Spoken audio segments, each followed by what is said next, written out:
J'ai un jour lu que nous créons et entretenons des problèmes parce qu'ils nous donnent un sentiment d'identité. Peut-être cela expliquerait pourquoi nous bloquons si souvent en nous fixant sur notre douleur, bien au-delà de notre capacité à nous servir.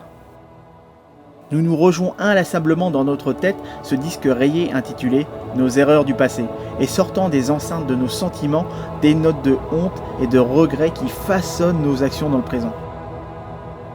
Nous dansons sur le dance floor de la frustration et l'inquiétude de notre avenir, comme si faire les mêmes gestes nous rassurait. Nous gardons le stress dans notre esprit et notre corps, même si cela nous amène de graves problèmes de santé, et acceptons cet état de tension comme une norme.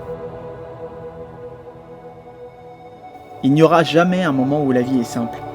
Chaque moment est une occasion de lâcher prise et de vous sentir calme et serein.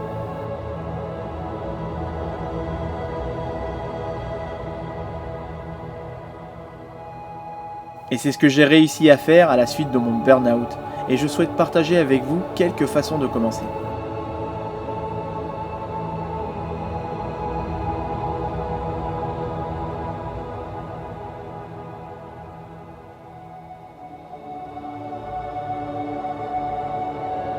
Changez votre perception. Tournez votre perception sur l'origine de votre frustration comme une bénédiction déguisée. Canalisez votre mécontentement en une action positive. Réseautez pour de nouvelles opportunités de travail ou profitez-en pour faire du bénévolat. Faites une liste de vos réalisations quotidiennes, même les plus petites.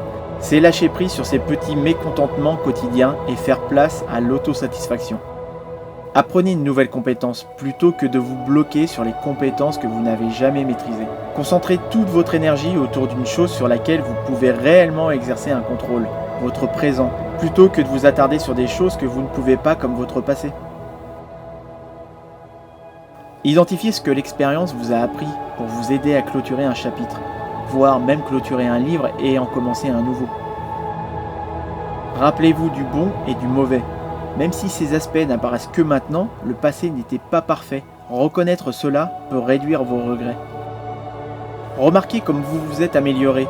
Rappelez-vous comme vous étiez incroyable avant de faire des rencontres qui vous ont changé. Et cette personne incroyable est toujours en vous. Vous avez maintenant la chance d'être à nouveau cette personne, mais avec une expérience en plus. Récompensez-vous pour les petits actes d'acceptation. Remplacez vos pensées émotionnelles par des faits.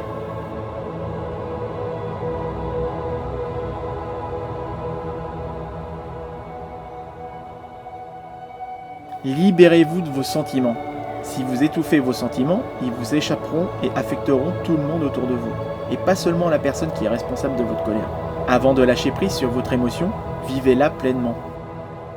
Responsabilisez-vous.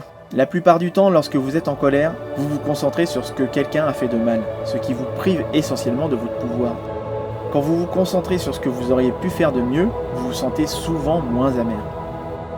Débarrassez-vous métaphoriquement de la colère. Par exemple, allez dans un gymnase ou un terrain de tennis avec un sac à dos rempli de balles de tennis. Associez chaque balle à une émotion, un état, une phrase à la personne. Mélangez les boules une par une comme l'étiquetage de chaque partie de votre colère. Utilisez une balle anti-stress et exprimez votre colère physiquement et vocalement lorsque vous l'utilisez.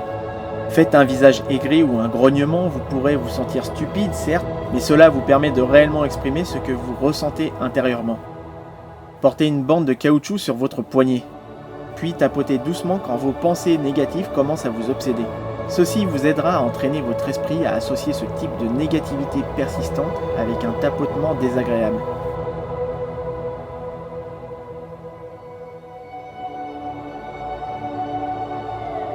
Impliquez-vous dans une activité de groupe. Profiter des gens dans votre vie peut aider à mettre vos problèmes en perspective. Considérez cette citation d'Eckhart Tolle. Être inquiet paraît être nécessaire, mais ça ne sert à rien. Questionnez-vous sur la façon dont votre stress peut vous servir, ce qui peut vous aider à lâcher prise. Remplacez vos pensées. Prenez conscience de quand vous commencez à penser à quelque chose qui vous stresse. Ainsi, vous pourrez modifier votre processus de pensée par quelque chose de plus agréable. Imaginez votre vie dans 10 ans. Ensuite, projetez-vous dans 20 ans, puis dans 30 ans. Sachez que la plupart des choses qui vous inquiètent n'auront plus vraiment d'importance dans cet avenir. Et riez-en. Des études ont prouvé que le rire apaise les tensions, améliore votre système immunitaire et soulage même la douleur. C'est une longue liste, mais il y a encore beaucoup à dire.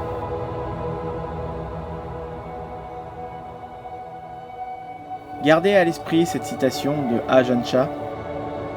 Si vous lâchez prise un peu, vous aurez un peu de paix.